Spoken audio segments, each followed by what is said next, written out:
morning or afternoon, whatever the case might be.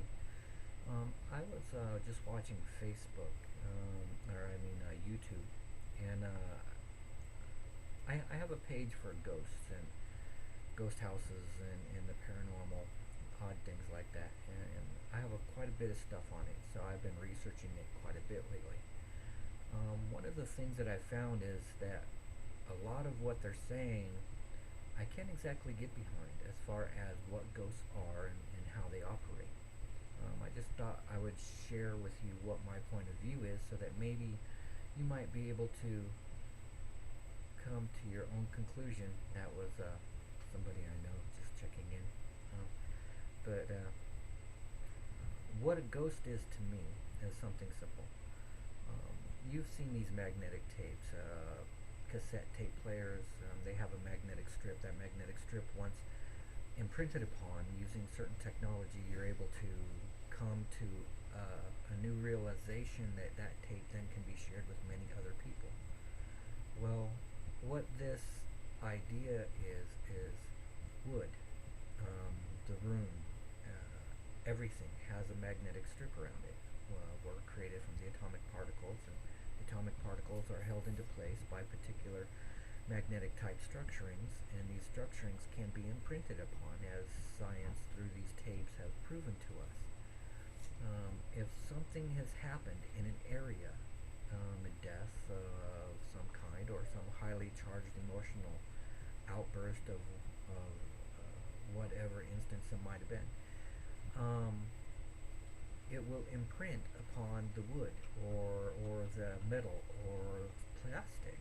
Um, Everything is imprintable, and if you have the right technology, as they have shown in the past, it is possible to imprint information on wood and then later go back a week, a month, a few days later and retrieve that information so that it's able to be once more gathered, for no better word.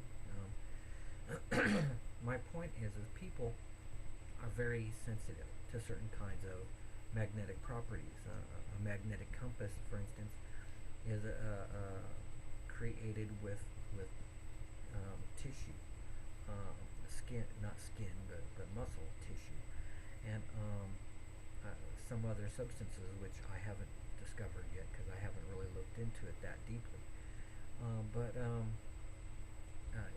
It's capable of lining up with these magnetic fields at the ley lines of the Earth.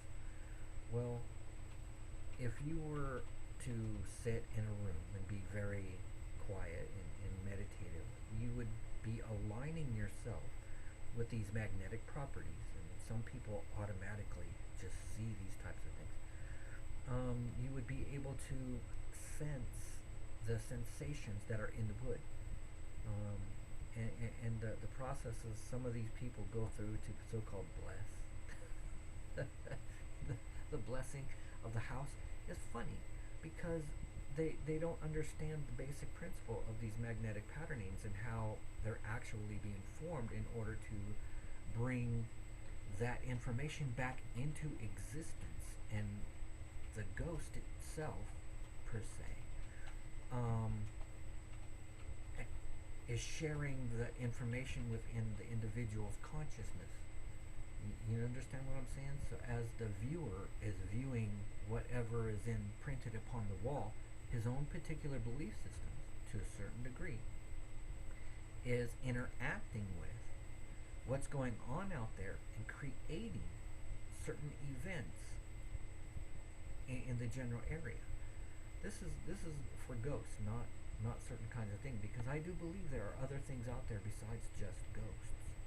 Um, Poltergeist, for instance. A poltergeist is a tulpa,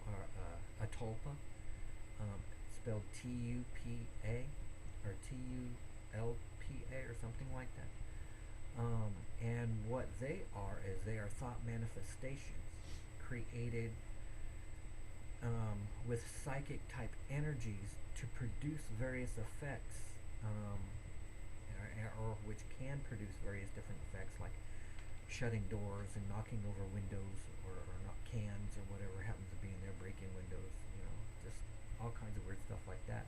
Teenagers, for the most part, have a hard time with these kind of apparitions because of their psychic types abilities as they're growing up, and then eventually, as they're trained to think differently, all that goes away. So it's um, I just wanted to kick back and say hello to you guys because I haven't put anything up here for a while, and I was going through my stuff and I haven't said anything about ghosts, so I thought, hey, why not let you know that ghosts are real, but they're not the way most people think they're real. And these poltergeist things, they can hurt you because these psychic energies do exist. Um, yeah, and some of these other things like the stick man or whatever he's called, these little creatures that people have been finding in dark backwoods places. I think those are real entities. I don't think they're poltergeists. I think those are actual beings of one kind or another that we just haven't discovered yet. And yeah, that's about all I wanted to say today. You have a great day and stay safe.